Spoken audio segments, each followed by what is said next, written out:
Olá, pessoal, bom dia. Vamos então dar continuidade ao nosso conteúdo, tá? Ah, na verdade, chegando a uma conclusão da nossa matéria, não é? Do semestre, tá? Na disciplina do Constitucional 3, e a gente vai estar tratando hoje a proposta de um tema que é bem relevante, né? Bem importante na contemporaneidade, nos dias atuais, tá certo? Que se trata do controle de convencionalidade, né? Na aula passada eu deixei aí um material para vocês, disponível no link aulas também, que trata aí dessa mesma temática, tá certo? Que é bem relevante, que tem sido também abordado e explorado nas questões, seja de exames de ordem, seja de concursos públicos, tá certo? Porque é uma temática que vem desde tendo como marco temporal, né, aí o ano de 2004, mas desde 2008, né, sido alvo e fundamento, tendo fundamento nas decisões do Supremo Tribunal Federal também, que é, no caso, a temática do controle de convencionalidade, né, das leis e atos normativos, tá certo? Da legislação doméstica, da legislação interna, né, nos países, e essa abordagem é feita também pelo professor Valério Mazzuoli, né, esse livrinho aqui é bem importante, inclusive vocês encontram essa obra aqui na biblioteca digital da universidade, eu acabei de acessar há pouco tempo e até deixei aqui no material da aula de hoje para vocês, a conclusão, né, desse livrinho aqui, da obra do autor, do professor Valério Mazzuoli, professor mato-grossense, tá certo? E é bem relevante que esteve conosco na universidade, né? Ali há mais ou menos uns 2 anos, praticamente 2 anos atrás, em 2018, abordando, realizando uma palestra, tá? Que por sinal também está, né? Salva esse vídeo aí da palestra, está disponível no YouTube. E eu também deixei para vocês na aula de hoje aí no link, tá? Que é bem interessante, né? Ora, se a gente pode ter a oportunidade de ouvir, né? Uma pessoa que tem o conhecimento específico, apropriado, né? E que lançou e defendeu a sua tese essa citada nas decisões do próprio Supremo Tribunal Federal, na nossa Corte Maior, né? Então, por que não prestigiar também o próprio autor, né? Na sua fala, com seus exemplos, com sua vivência, né? Da atuação aí junto às cortes interamericanas de direitos humanos, enfim, em toda essa seara, esse contexto do direito internacional dos direitos humanos, que é bastante relevante, né, no nosso cenário, nesse cenário de democracias mais recentes aí na nossa América Latina, sobretudo, tá certo? Bom, então vamos tratar aí da temática do controle de convencionalidade das leis e atos normativos, né, que necessariamente vem a significar, né, quando eu falo em convencionalidade, eu vou estar lembrando da temática, vou estar lembrando das convenções internacionais, tá certo? Ou seja, tratados de direitos humanos e convenções, né? O termo convenções, ele é mais utilizado do ponto de vista de uma maneira geral, mas para tratar de todas as normas atinentes aí a essa regulamentação dos direitos humanos no plano internacional, né? Nas tratativas aí de proteção, né? Efetivamente de respeito, né? De regulamentação e acatamento, né? Pelos países, né? Pelos estados partes a essas convenções de âmbito internacional, sobretudo tratados e convenções que digam respeito aos direitos humanos, tá certo? Bom, na Constituição, na nossa Constituição de 88, o artigo 5º, né, em razão, aí a gente tem um marco temporal para essa situação, né? O artigo 5º, em razão de alteração sofrida, né, que veio com a emenda constitucional, que a gente conhece, né, denomina Reforma do Judiciário, a emenda constitucional de 45 de 2004, tá certo? Foi justamente alterado para a gente ter, né, a redação do parágrafo 3º do artigo 5º acrescentada por essa emenda que diz para a gente o seguinte: os tratados e convenções internacionais sobre direitos humanos que forem aprovados, aí aqui a gente tem um estabelecimento de um quórum, né? De um quórum, digamos, especial de aprovação, de acatamento, de aceitação desses tratados de direitos humanos pelo Estado brasileiro, tá certo? Que forem aprovados em cada casa do Congresso Nacional, ou seja, Câmara dos Deputados e Senado, em 2 turnos, por 3/5 dos votos dos respectivos membros, serão equivalentes às emendas constitucionais. Ou seja, eu tenho aqui uma delimitação temporal a partir dali dessa reforma, né, do Judiciário, a emenda 45 de 2004, que traz essa redação à nossa Constituição Federal, tá? Estabelece esse quórum qualificado, o quórum das emendas à Constituição, vocês já sabem disso, esse quórum qualificado para a aprovação de um tratado e a ratificação desse tratado pelo Brasil, né, o reconhecimento por esse quórum qualificado de 3/5, né, e dupla aprovação em 2 turnos pelas 2 casas do Congresso Nacional, tá certo? Em 2 turnos de votação e 3/5 de aprovação, tá? Então, o mesmo quórum que a gente tem equivale às emendas constitucionais, então a gente pode falar que, do ponto de vista formal e material, né? Porque materialmente, quando a gente aborda a questão de um tratado internacional que trate, né, que verse a respeito dos direitos humanos, né?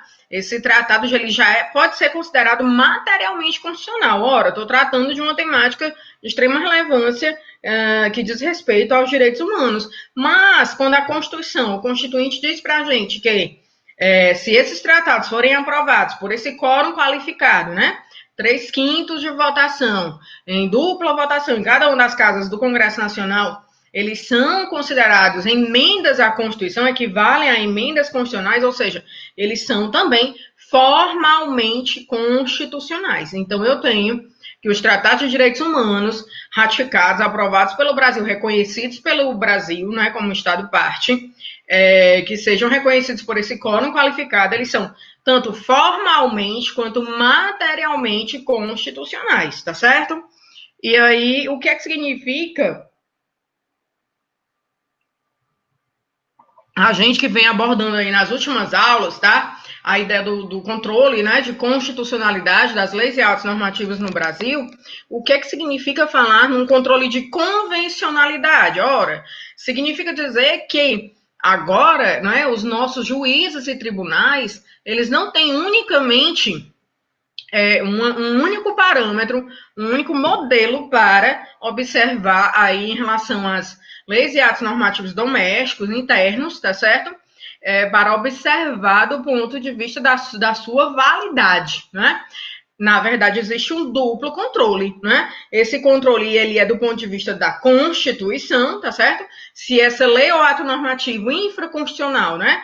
Essa lei ou ato normativo doméstico, que a gente pode chamar assim, quando trata aí do direito internacional, ele está em conformidade com a Constituição Federal, e se além de estar em conformidade com a Constituição Federal, essa lei ou ato normativo também no Brasil está em conformidade com os tratados e convenções internacionais de direitos humanos, né?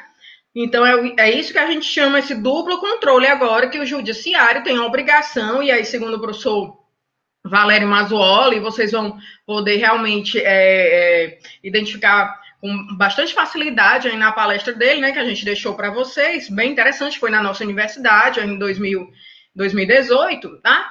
Esse duplo controle de constitucionalidade e convencionalidade, ele vai se dar sobre o aspecto formal também, quando esse tratado de direitos humanos ele for reconhecido com esse quórum, né, equivalente à emenda constitucional, ou seja, uma lei ou ato normativo no Brasil que esteja, por sinal, o professor Valério ele vai citar para a gente que existia, né, uma legislação, na verdade existe, essa legislação ela foi alterada, né, chegou a suscitar no âmbito do Supremo, aí pela Procuradoria-Geral da República, uma ADPF, né, que foi intentada pela Procuradora-Geral da República, mas que não chegou a termo, não chegou a ser julgada no mérito, porque o próprio Congresso, né, os nossos legisladores, um dos deputados, acabou observando que realmente a lei que trata a LOAS, né, Lei Orgânica da assistência social no Brasil, ela definia, o professor Valério vai dizer para a gente, como deficiente, uma pessoa que não tivesse condições de vida e que não tivesse condições laborativas nenhuma. Quer dizer, praticamente uma pessoa que estivesse debilitada, enfim, prostrada, né? Sem condições nenhuma de trabalho e enfim, de autorreger-se, né? E aí, essa lei definia o deficiente como essa pessoa. E, na verdade, não é essa necessariamente a melhor definição de pessoa com deficiência, né? E aí, efetivamente, a gente tem o surgimento aí da Convenção Americana de Direitos das Pessoas com Deficiência, né? Com deficiência, que no Brasil foi incorporada da Organização das Nações Unidas, que no Brasil foi incorporada como tratado, né? E como tratado já com essa equivalência de emenda à Constituição, tá certo? No ano de 2009, tá? Então, posteriormente, a gente já teve, posteriormente que eu digo em relação à tese, né, do professor Valério Mazzuoli, que data ali a publicação do seu livro de 2008, já a citação pelo Supremo, né, efetivamente aí nos seus julgados, tá certo? Iniciais em habeas corpus, em sede de recursos extraordinários, no âmbito do Supremo, mas que em 2009 o Brasil foi signatário e reconheceu aí a Convenção Americana das Pessoas com Deficiência, né? E reconheceu essa convenção, esse tratado, efetivamente nesse quórum qualificado, ou seja, com a equivalência de emenda. Então, assim, pessoal, o que é que a gente tem nesse contexto da convencionalidade, né? Essa tese do professor Valério Mazzuoli, ela é, de certa maneira, originária, né? Uma construção originária no Brasil, tá certo? No Brasil, a gente não havia ainda um espaço, na verdade, a convencionalidade não se utilizava para essa atuação do judiciário, mas em outras frentes, né? E essa ideia de convencionalidade veio a surgir na França, especificamente, mas ali no âmbito, lá no Conselho Constitucional francês, que existe, a gente tinha falado nas aulas, lá no âmbito das aulas sobre o controle de constitucionalidade, o Conselho Constitucional francês, ele tem uma atuação, digamos, numa seara, num âmbito administrativo, né? Diferentemente aqui do nosso controle, enfim, que a ser realizado pelo judiciário, que ele vai ter a atuação, a incidência no âmbito jurisdicional, tá certo?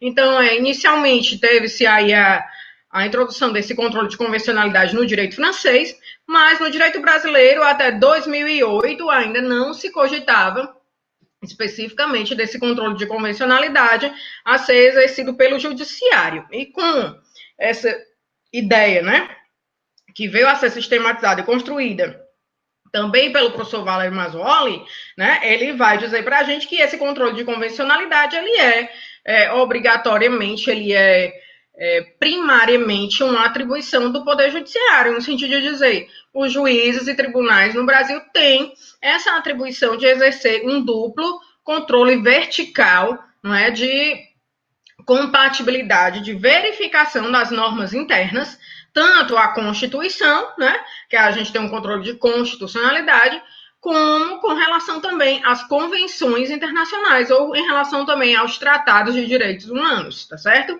Então, isso é o que a gente chama de controle de convencionalidade, tá?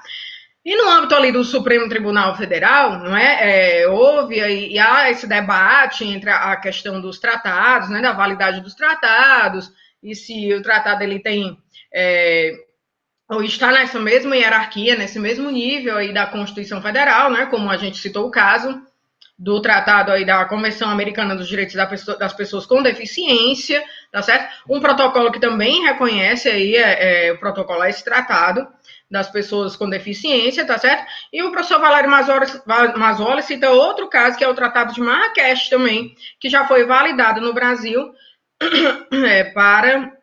com esse quórum qualificado de emenda à Constituição.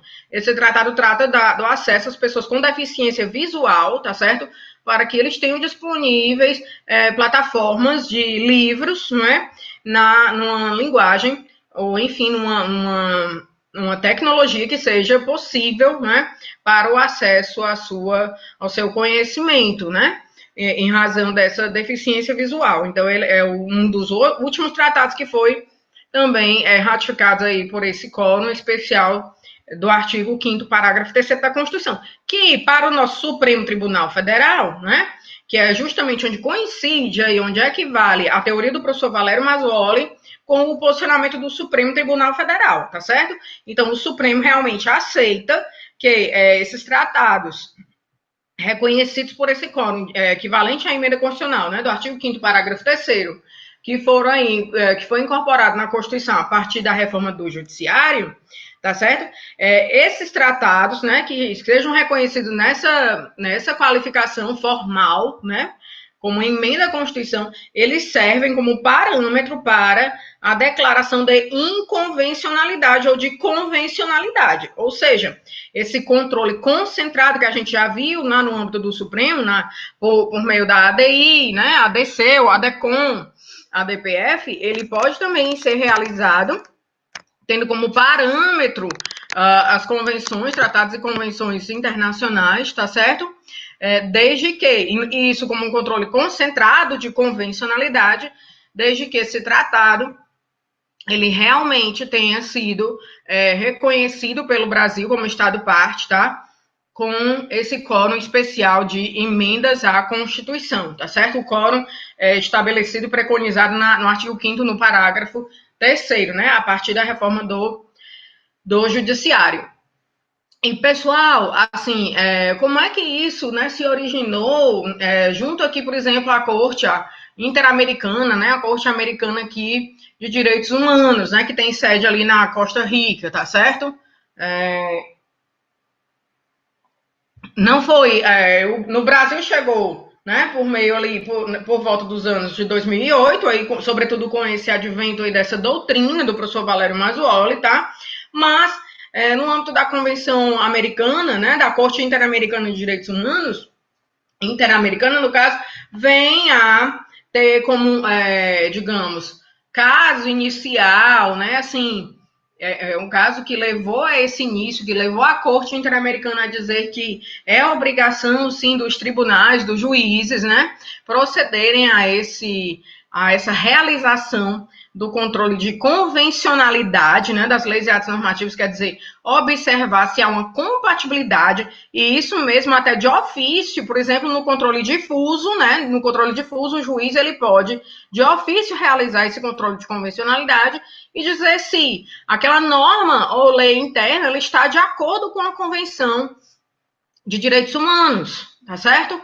Com o Tratado de Direitos Humanos, tá? Então, isso teve início aqui na Corte Interamericana, né, de Direitos Humanos, ali, com sede na Costa Rica, né?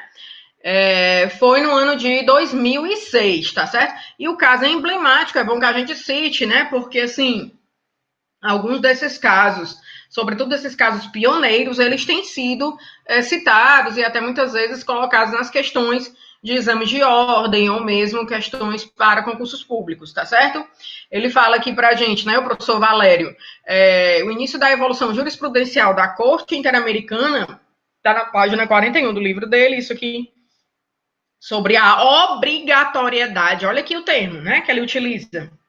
A obrigatoriedade, quer dizer, é um controle que se diz primário, quer dizer, uma tarefa, uma atribuição prioritária dos juízes, né? Além de observar nos casos concretos, por exemplo, nesse controle difuso, tá?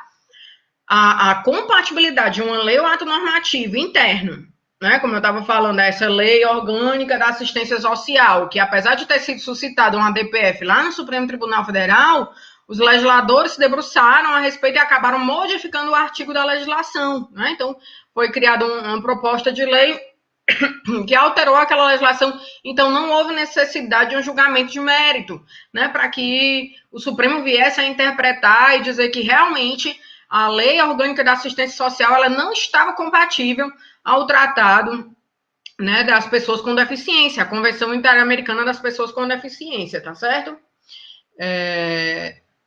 Aí ele diz assim, ó, o início da evolução jurisprudencial da Corte Interamericana sobre a obrigatoriedade do controle interno de convencionalidade deu-se, no caso, ao Monacid Arellano e outros versus Chile, né?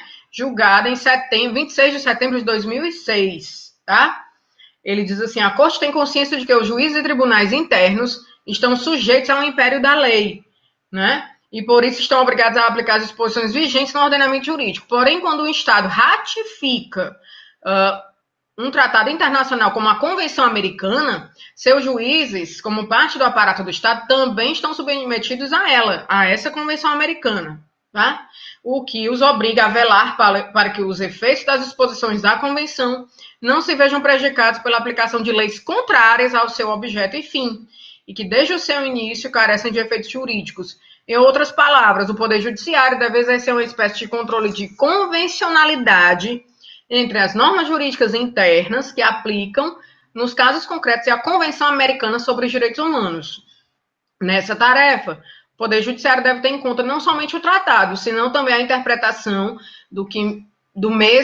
a interpretação que do mesmo tem feito a Corte Interamericana, intérprete último da Convenção Americana. Quer dizer, é importante, né? Esse aqui foi, então, um caso pioneiro, né, da evolução da jurisprudência da Corte Interamericana, que tem sede na Costa Rica, né, de dizer que realmente os tratados, as convenções de direitos humanos, são normas, né, que têm a sua validade, sobretudo a validade aí reconhecida, né, uma validade muitas vezes qualificada, tá certo? Por esse quórum aí das emendas à Constituição. No Brasil, por exemplo, nós temos pelo menos 3 tratados, né, que já são reconhecidos com esse quórum de emendas à Constituição e que deixam ver para a gente que há essa obrigatoriedade, né? Atribuem essa obrigação, até por decisões da Corte Interamericana, tá? A obrigação, essa tarefa prioritária ou tarefa primária, né, de que aos juízes e tribunais no Brasil também é obrigatória essa realização dessa compatibilidade, tá? Vertical, material, tá certo? Da norma interna com os tratados e convenções internacionais. Quer dizer, o controle de convencionalidade vem a ser o quê? A verificação da compatibilidade vertical, de um ponto de vista formal e material, né? De que esta lei interna, esse ato normativo interno, ele está em conformidade com essa convenção ou tratado internacional de direitos humanos, tá certo? Agora, também em 2008, até coloquei para vocês aí no slide, tá? Enfim, uma definição, né, do controle de convencionalidade significa que os tratados internacionais de direitos humanos em vigor no Brasil são também, assim como a Constituição, paradigma, né, referencial de controle da produção normativa doméstica. É o que se denomina de controle de convencionalidade das leis, né? O qual pode se dar tanto na via de ação, controle concentrado, quanto pela via de exceção, controle difuso. Ou seja, o que é que a definição está querendo dizer aqui, né? Que tanto no caso concreto, especificamente considerado, como num controle concentrado, né? Esse tratado, e aí é onde coincide o posicionamento do Supremo Tribunal Federal, este tratado com o posicionamento do professor Valério de Oliveira Mazzuoli, né, que para ele todos os tratados de direitos humanos, né, para o professor Valério Mazzuoli, eles são considerados paradigma de controle, né, mas para o Supremo, para o controle concentrado, quer dizer, para esses tratados serem paradigma para o controle concentrado, tá, esses tratados eles precisam ser ratificados, reconhecidos pelo Brasil, né, com o decreto também do presidente, e todo aquele procedimento de autorização e de quórum, né, de aceitação, de acatamento pelo quórum qualificado das emendas constitucionais, tá, do artigo 5º, parágrafo 3º. Então, para o Supremo, né, esse tratado ele precisa ser tanto formal como materialmente, né, ter esse nível de emenda à Constituição para servir como paradigma, como referência para esse controle de convencionalidade em relação a uma lei ou ato normativo de direito interno, tá certo? De direito doméstico, né? As leis infraconstitucionais, tá certo? Agora, vai distinguir, né, a teoria e o posicionamento do professor Valério Mazzuoli em relação a outros tratados de direitos humanos, como, por exemplo, o Pacto de São José da Costa Rica, né, que prevê até que não haja essa prisão civil até o Supremo veio a, depois disso, consolidar uma súmula vinculante, a súmula 25, salvo engano, que não admite a prisão civil, né, do depositário infiel, tá certo? Situação prevista aí no Pacto de São José da Costa Rica, tá? E o Pacto de São José da Costa Rica é um tratado de direitos humanos, tá certo? Mas ele não é reconhecido pelo quórum especial, e aí, pelo quórum especial das emendas, né? E aí, como é que fica esse tratado diante da visão do posicionamento do Supremo Tribunal Federal, que foi ali alvo, né? Tem até, coloquei no slide aí de vocês, em 2008 o Pleno do STF reconheceu que os tratados de direitos humanos valem mais do que lei ordinária, né? Realmente aí teve digamos, né? Uma divergência de entendimentos, tá certo? Pelo ministro Gilmar Mendes, que defende o valor supralegal dos tratados de direitos humanos, e a tese do ministro Celso de Mello, que sustentava o valor constitucional desses tratados, tá certo? Mas, naquele momento, o Supremo veio a resolver que, realmente, os tratados de direitos humanos que não sejam ratificados, né, que não sejam acatados, né, aceitos pelo ordenamento brasileiro, com esse quórum qualificado de emendas, eles são tratados de direitos humanos que estão no nível da supralegalidade, quer dizer, abaixo da Constituição, mas acima, né? Isso aí é a posição do ministro Gilmar Mendes, que foi vencedora nesse momento aí, em 2008, e ainda prevalece aí essa postura, esse posicionamento no âmbito do Supremo Tribunal Federal, que os tratados de direitos humanos que não tenham sido reconhecidos, validados com esse quórum de emendas, tá certo? Eles são eles são tratados, normas consideradas supralegais, quer dizer, abaixo da Constituição, mas acima da legislação ordinária. Quer dizer, se eu tiver uma lei ordinária que efetivamente esteja vigente no Brasil, né, mas não esteja de acordo com esse tratado de direitos humanos, tá certo? Então, aí eu vou ter um controle de legalidade, tá certo? E não um controle de convencionalidade. Para o professor Valério Mazzuoli, existe a possibilidade desse controle de convencionalidade no âmbito difuso, né? Os direitos humanos, eles servem como esse parâmetro, esse tratado de direitos humanos, vão servir como parâmetro, né? Tanto para o controle concentrado, como para o controle difuso, no âmbito das instâncias judiciais, né, ordinárias, comuns, né, ou dos outros tribunais, tá certo? Mas, para o controle concentrado lá no âmbito do Supremo Tribunal Federal, e esse é o posicionamento do STF, né, os tratados realmente vão servir como parâmetro se forem aprovados, né, reconhecidos, acatados pelo ordenamento brasileiro com esse quórum aí relativo às emendas à Constituição, certo? Caso sejam tratados de direitos humanos, né, que não tenham sido como o Pacto de São José da Costa Rica, tá certo? Ele é tratado de direitos humanos, mas ele fica no nível da supralegalidade, né? Então, aí ele poderia ser utilizado, na visão do professor Valério Mazzuoli, para o controle difuso, quer dizer, no caso concreto, né? E o juiz de ofício, ele pode realmente... Pessoal, a gente está num viés de Estado democrático, né? De Estado que deve prestigiar os direitos humanos, quer dizer, que deve efetivar esses direitos humanos na maior medida possível, que deve otimizar esses direitos humanos, tá certo? O professor Valério Mazzuoli, ele vai falar ainda, né, na palestra, vocês vão ter possibilidade de ouvir essa palestra, de ver essa palestra, deixei aí para vocês no vídeo, muito interessante, tá? Uma fala muito simples do professor, né, e de que realmente há uma necessidade de convencimento, né, a que os nossos tribunais, a que os nossos juízes, eles realizem esse controle dos direitos humanos, porque chegam inúmeras petições, inúmeros pedidos lá junto à Corte Interamericana de Direitos Humanos, mas poucos são os que chegam a um julgamento final, né? Então, o que é que a gente deve ter em mente? Que necessariamente esse controle de convencionalidade, ele deve ser realizado no âmbito interno, no âmbito de cada estado, de cada nação, tá certo? Ou seja, é uma verificação da compatibilidade de que se esses tratados e convenções eles estão de acordo, não é?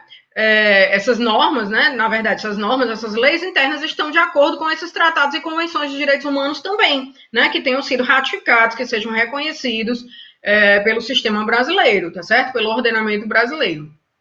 E pela própria soberania do Brasil como Estado, nação, nesse contexto, tá?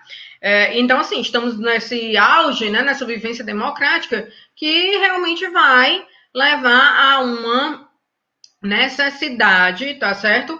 De que realmente os juízes e tribunais observem, né, tenham como atribuição primária, quer dizer, a atuação da Corte Interamericana de Direitos Humanos seria uma atuação secundária, né, quer dizer, só se no estado, né, de origem, naquele caso, não tiver sido realizada aí efetivamente esse controle, né, esse respeito, essa efetividade desses direitos humanos. Como, por exemplo, a gente pode citar dois casos emblemáticos, né, que até o professor cita aí na palestra, que aconteceram relativamente, chegaram até a Corte Interamericana de Direitos, enfim, relativamente no Brasil, a questão da violência doméstica, né, a Lei Maria da Penha Fernandes, né, que, por sinal, apesar de ter chegado à Corte Interamericana, né, houve aí o reconhecimento, houve a atuação do Brasil, no sentido de dizer que, simbolicamente, né, o Brasil, pelo menos simbolicamente, esse também um dos intuitos, né, de quando o Brasil ele acabou sendo sancionado aí pela Corte Interamericana, veio a suscitar o surgimento, a elaboração de uma lei, que é a 11.340, tá certo? A lei que trata da violência doméstica, né? E para que, assim, se realmente tente evitar, né, e minimizar esse problema aí da violência no âmbito familiar, né? No caso, a lei Maria da Penha, né? Acaba sendo de 2006, acaba sendo, assim, a instituição, a elaboração, né, de uma legislação que ela se tornou símbolo, né, ela é simbólica nesse movimento aí também em relação à defesa das vítimas de violência doméstica, tá certo? O Brasil foi sancionado no âmbito aí da Corte, né, Interamericana de Direitos a pagar aí um dano, né, pelo fato de não ter conseguido cumprir, né, a execução da pena relativamente ao ex-marido, né, que fora condenado pela violência, né, tentativa de homicídio, a Maria da Penha, dá certo? E necessariamente surge também aí a legislação, a elaboração da lei para proteger, não só não é um caso específico, né, mas todas as pessoas vítimas de violência doméstica, sem distinção de gênero, por exemplo, enfim, tá certo? Bom, e o outro caso também que é emblemático, que é aqui do nosso estado do Ceará também, é o caso do Damião Soares, se não me engano, que ele estava, né, aos cuidados de uma clínica ali de uma pessoa, o Damião com deficiência, né, com os seus problemas de saúde, aos cuidados dessa clínica também, e na verdade quando a família soube, né, ele havia tido uma crise de convulsão e acabou não tendo tido os cuidados necessários, né, para que tivesse ali a manutenção, a preservação da sua vida, inclusive tendo sido deixado numa clínica, né, aos cuidados de pessoas que, teoricamente, teriam aí a responsabilidade em lhe prestar os devidos cuidados no âmbito da sua saúde, né?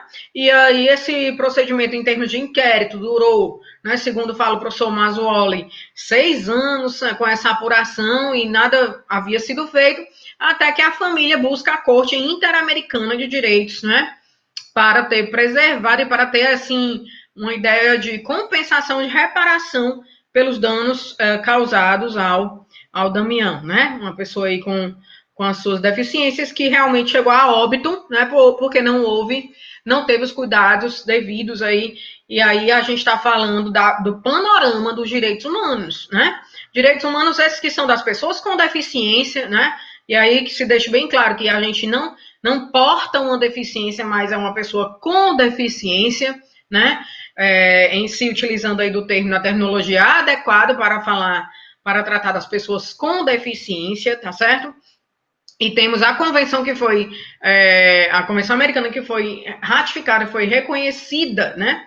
Convenção das Nações Unidas que foi reconhecida pelo Brasil em 2009, tá certo?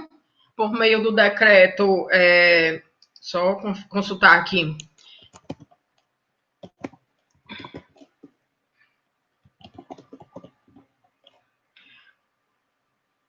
Das pessoas com deficiência, por meio do decreto 6949, tá certo? De 2009, tá? Pelo qual se promulga, né, na época aí, o presidente ainda Luiz Inácio Lula da Silva, se promulga aí a Convenção sobre os Direitos das Pessoas com Deficiência e o seu protocolo, né, que foi reconhecido também. Além disso, enfatizando-se que essa convenção, né, sobre os direitos da pessoa com deficiência, ela fora aprovada com esse quórum qualificado, que equivale à emenda constitucional, tá certo? Então, assim, professora, então, para o âmbito do controle de convencionalidade, quer dizer que o juiz ele vai ter que se manifestar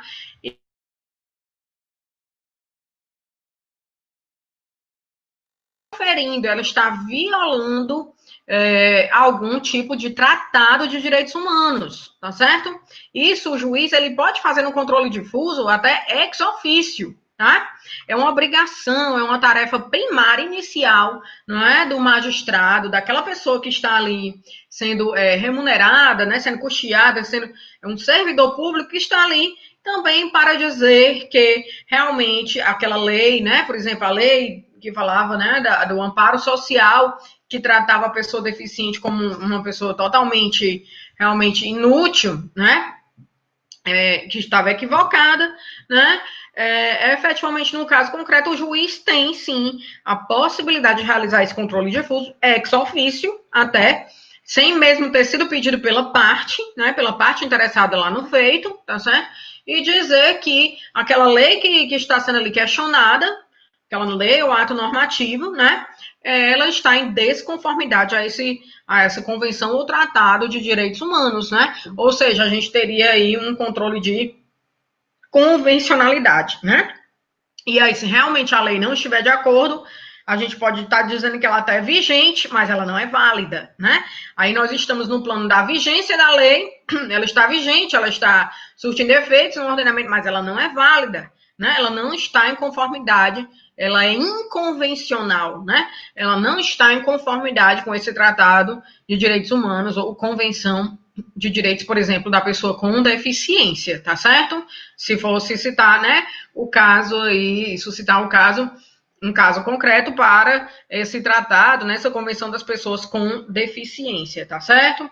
Bom, então, no caso concreto, o juiz pode fazer esse controle, até ex officio, quer dizer, não há de haver a necessidade de obrigatoriamente o advogado suscitar isso na petição, mas há uma obrigação primária inicial do Estado juiz em realizar esse controle de convencionalidade, porque aí ele vai estar suprindo esse duplo controle, né? Tanto de convencionalidade quanto de constitucionalidade, relativamente, né?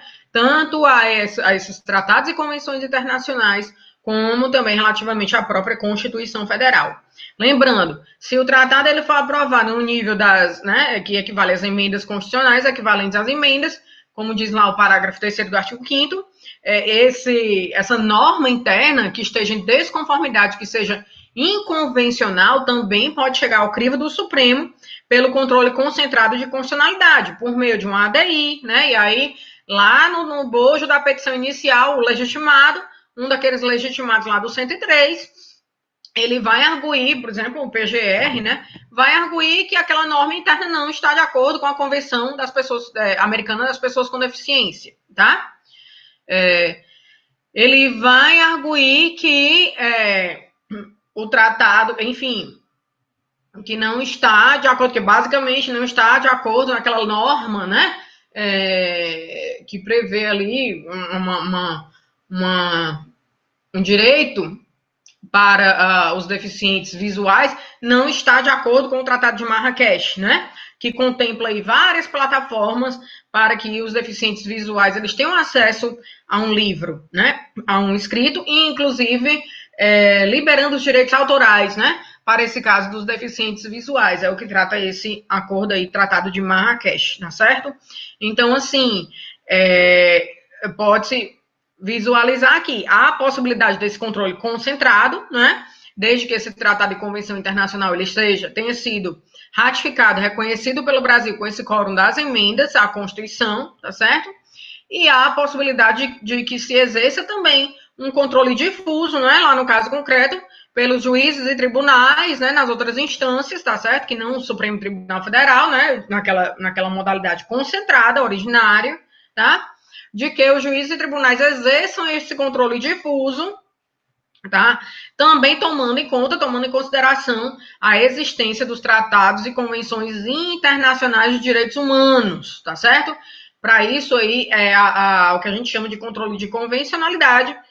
No caso difuso também, não necessariamente esses tratados têm que ser reconhecidos, né, aí na visão do professor Mazzuoli, tá, reconhecidos por aquele quórum lá das emendas, tá certo? Professora, e se a gente questionasse a respeito dos tratados que não versem sobre direitos humanos, né? Os tratados que não dizem respeito necessariamente a direitos humanos, necessariamente. Questões outras, como questões de direito comercial, né? Questões de direito tributário, enfim. Aí vem o Supremo e vai dizer para a gente que esses tratados, que são também, dos quais realmente o Brasil também faz parte, né? Estado parte, é Estado membro, tá certo?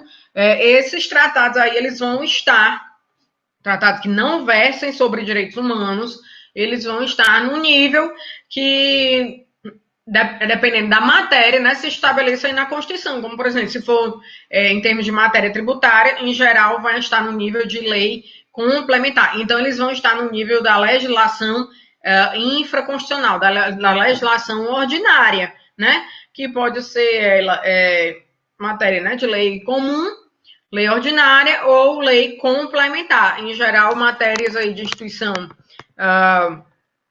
de regulamentação das instituições públicas, né? E, em geral, também matéria tributária, que vem sendo, ou que é tratada, né, muitas vezes por norma, com lei complementar, assim como atribui a própria Constituição Federal, tá certo?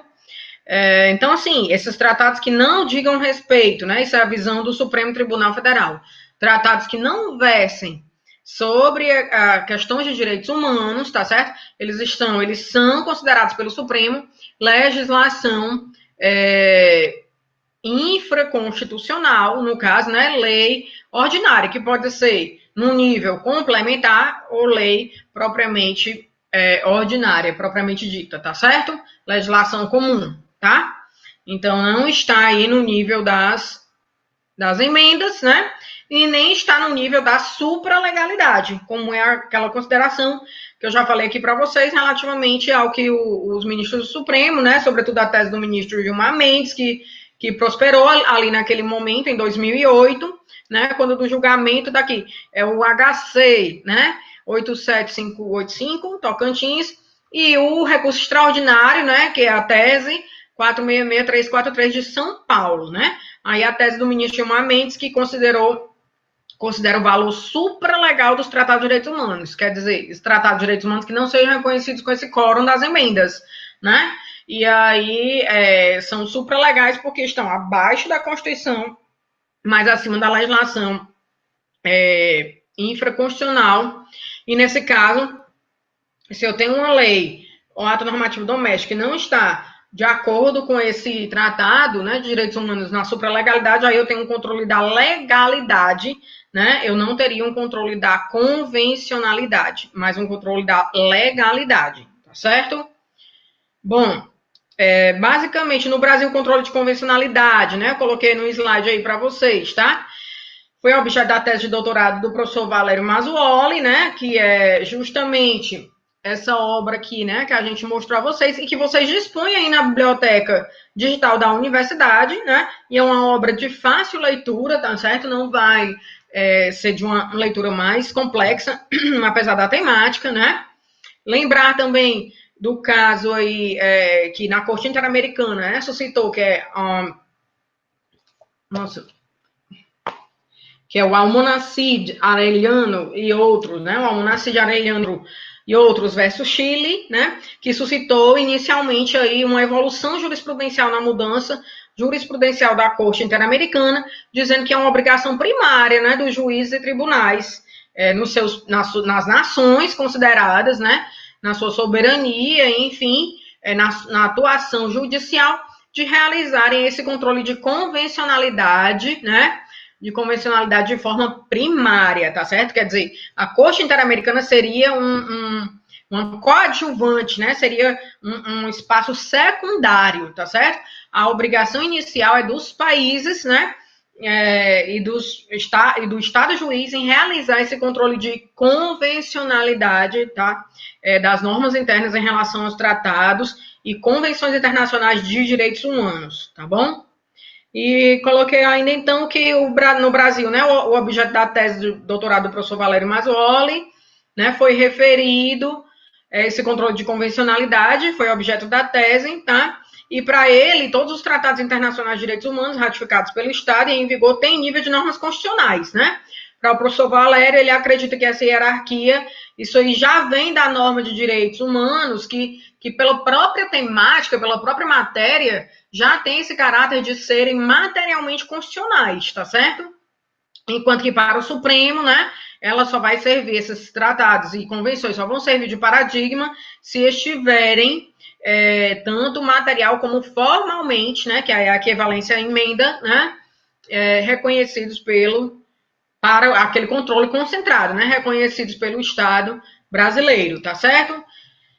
Coloquei ainda como paradigmas do controle concentrado, os tratados de direitos humanos autorizam que os legitimados, elencados no artigo 103, aqueles 9 incisos que existem lá, aqueles 9 incisos dos legitimados, eles podem suscitar esse controle, né, de convencionalidade, também relativamente, né, a lei ou ato normativo no Brasil que não esteja respeitando esses tratados e convenções internacionais de direitos humanos, num ADI, num ADC, ou ADECOM, como o professor coloca, ADPF, né, que não estejam de acordo, esses legitimados, aqueles 9 incisos lá, né, do artigo 103, PGR, Conselho Federal da OAB, Partido Político com representação no Congresso Nacional, Confederação Sindical ou entidade de classe de âmbito nacional, enfim, governador do Estado, presidente da República, a mesa do Senado, eles podem, né, sendo legitimados, constando ali naquele rol do 103, levarem a apreciação do Supremo, podem levar a apreciação do Supremo,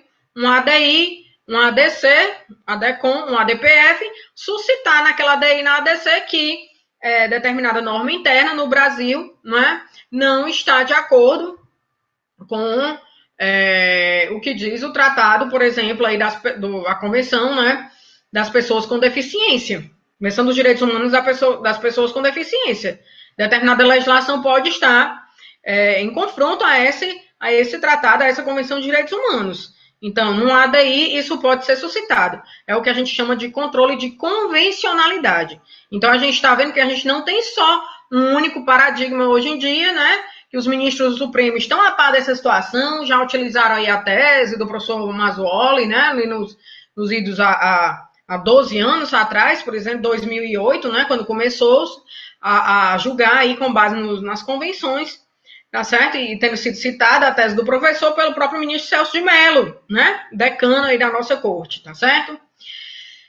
Então, assim, dizer que a gente tem, né, que o judiciário, portanto, tem uma tarefa primária, inicial, que é da primazia, né, da aplicabilidade a esses tratados e convenções de direito internacional, das de direitos humanos, e dizer que é uma obrigação primária, né? E essa compatibilidade vertical, ela é dupla, né? Ela se dá tanto em razão ou em relação à Constituição Federal, como em relação também aos tratados e convenções internacionais, sobretudo aqueles tratados de direitos humanos, tá certo, pessoal? Direitos humanos.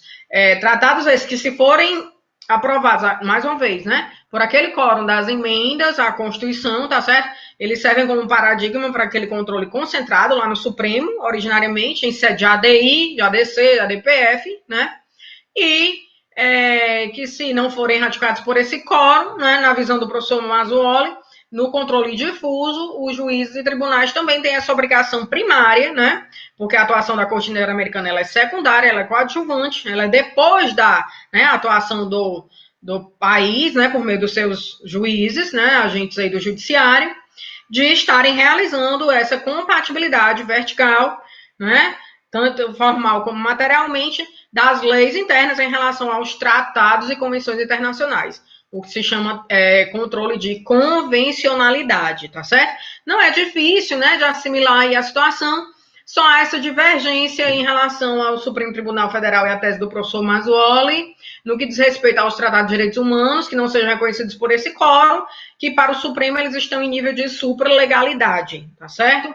Abaixo da Constituição e acima da legislação infraconstitucional, né?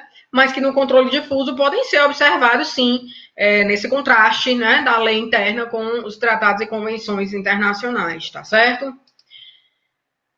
Formas para propositura, né? Então, eu coloquei aqui, autoriza os que estão legitimados, né, elencados no 103 da Constituição, propõe a ação que visa a retirada da validade da norma interna que viola o Tratado de Direitos Humanos vigente no país, ainda que em conformidade com a lei maior. Quer dizer, a lei interna ela pode até estar, pode até ser constitucional, pode ser vigente, mas ela não vai ser válida, né?